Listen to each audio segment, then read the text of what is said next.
दिल्ली विधानसभा चुनाव के नतीजा आने के बाद एमआईएम के नेता फैसल रहमान आमिर ने कांग्रेस पर तीखा हमला बोला।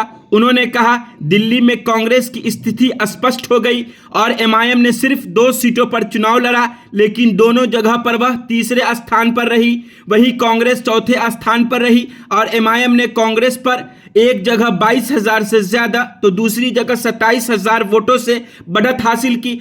आगे फैसल रहमान आमिर ने यह भी कहा, कांग्रेस दिल्ली में बीजेपी की बी टीम बनकर काम कर रही थी, वहीं मजबूती से चुनाव नहीं लड़ी। यही परिणाम रहा, उनकी कमजोरी को उजागर करता है। उन्होंने कांग्रेस की नीतियों और रणनीतियों पर सवाल उठाते हुए कहा, पार्टी को अपनी स्थिति सुधारने के लिए गंभीरता से विचार करने की जरूरत है। एमआईएम नेता फैसल रहमान आमिर का बयान दिल्ली चुनाव में कांग्रेस की खराब प्रदर्शन को लेकर सामने आया।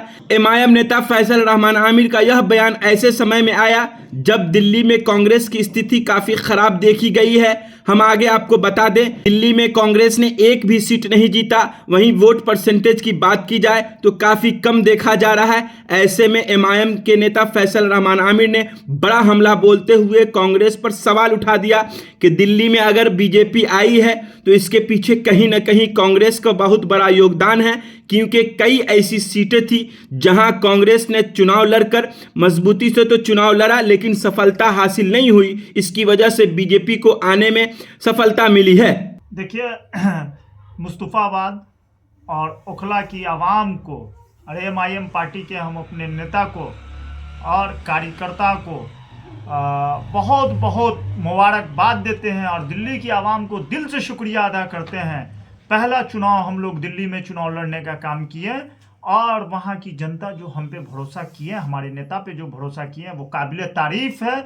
और ये साबित हो गया है कि कांग्रेस दोनों जगह तीसरे नंबर पे पार्टी रही। एक जगह कांग्रेस जो है हमसे बहुत मुस्तफाबाद में हमको वोट मिला 33,474 वोट और 22,000 से कांग्रेस वहाँ पीछे रही। ओखला में हमको वोट मिला 39, एक कम 40,558 वोट और वहाँ कांग्रेस 27,000 से मेरे से पीछे रही। तो ये एमआईएम की ताकत है। वहाँ के कार्यकर्ता को हम शुक्रिया अदा करते हैं और हम अपने नेता को शुक्रिया अदा करते हैं जिन्होंने ये साबित कर दिया कि आज जो है अगर कुछ लोग और अगर हमें सपोर्ट कर देते तो हम दोनों सीट चुनाव जीत जाते हैं। कहा जा रहा है कि मुस्तफाबाद की सीट पर आप लोगों की वजह से वो आम आदमी पार्टी हारी है। क्या लगता है आपको इस बात में कितना दम है? अगर कांग्रेस नहीं अगर वहां से चुनाव लड़ती, अगर वो वोट परसेंटेज मिला दीजिए तो भाजपा को कौन हराता? हम ही हराते। क्या लगता है कांग्रेस इस बार बी टीम बनी है? बिल्कुल बिल्कुल। आप कांग्रेस, हम तो 2 सीट पे चुनाव लड़ रहे थे और कांग्रेस जितनी ऐसी सीट पे चुनाव लड़ी है जहां आम आदमी पार्टी की हार हुई है, तो आज ये साबित हो गया है कि कांग्रेस अब बीजेपी की बी टीम के रूप में काम करती है। जो कांग्रेस के बागी नेता भाजपा में शामिल होते हैं और भाजपा के बागी नेता कांग्रेस में शामिल होते हैं, ये दुनिया देख रही है। कांग्रेस दिन पे दिन खत्म होती जा रही है, कांग्रेस का ग्राफ गिरता जा रहा है। अब कांग्रेस सत्ता में नहीं आने वाली है। तो आप लोग, आपके कुछ मीडिया के लोग भी हम पे सवाल उठाते हैं और लोग हम पे और सवाल उठाते हैं कि आप भाजपा की बी टीम है, क्या हम एनजीओ नहीं ना है? हमारी एक पार्टी भी पॉलिटिकल पार्टी है, हमारा भी अधिकार है। और अधिकार तो आपने दिल्ली के 2 सीट पे हमने चुनाव लड़ा, पहली बार चुनाव लड़े और वहां हमने दिखा दिया आपको चुनाव लड़के कांग्रेस से आगे रहे। एक जगह 27,000 से आगे रहे, एक जगह हम 11,000 से आगे रहे।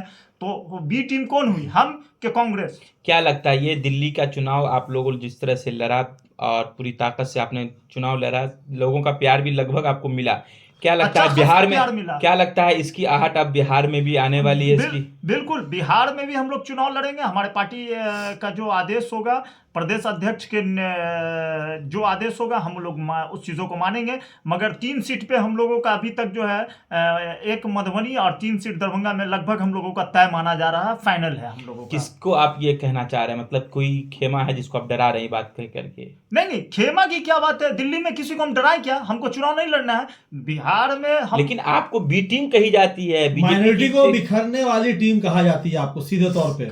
जीतन राम मांझी जी की पार्टी है, मुकेश सहनी जी की पार्टी है, भारतीय जनता पार्टी है, राष्ट्रीय जनता दल है, अभी जन सुराज को जी के नए नए इश्क का जो खुमार चेहरा है उनकी पार्टी है।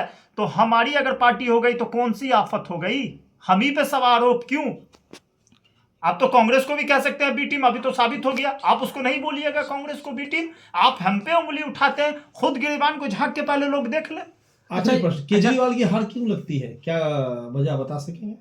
केजरीवाल की हार खुद केजरीवाल समझ रहे हैं और जनता भी समझ रही है। क्यों? अब तो वही तो समझ रहे हैं ना क्यों हार हुई है। माइनॉरिटी वोट उनको मिला है क्या, कि सिर्फ पूरी भाजपा में चली गई? माइनॉरिटी वोट का बिखराव हो गया। इन दिनों एक वीडियो वायरल हो रहा है जिसमें आप प्रशांत किशोर के साथ दिख रहे हैं, गमछा आपको पहना रहे हैं, इस पर क्या कहेंगे? आखिरकार फैसल रहमान आमिर हैं किधर, किनके हैं? देखिए, जब हम राष्ट्रीय जनता दल छोड़े थे, मुलाकात हुई थी प्रशांत किशोर जी से मेरी, और वहाँ हम जाके देखे, मगर हमें वो लगा कि पूरी तरह से ये भाजपा की बी टीम है, भाजपा के इशारे पर प्रशांत जी काम कर रहे हैं, इसलिए हम उनके साथ ज्वाइंट नहीं किए। और गमछा पहन लेने से कोई पार्टी का सदस्य हो जाता है क्या? कोई पार्टी का सदस्य तो नहीं होता। हम एमआईएम के साथ थे, हैं और इंशाल्लाह आगे भी रहेंगे और मजबूती के साथ एमआईएम के साथ रहेंगे।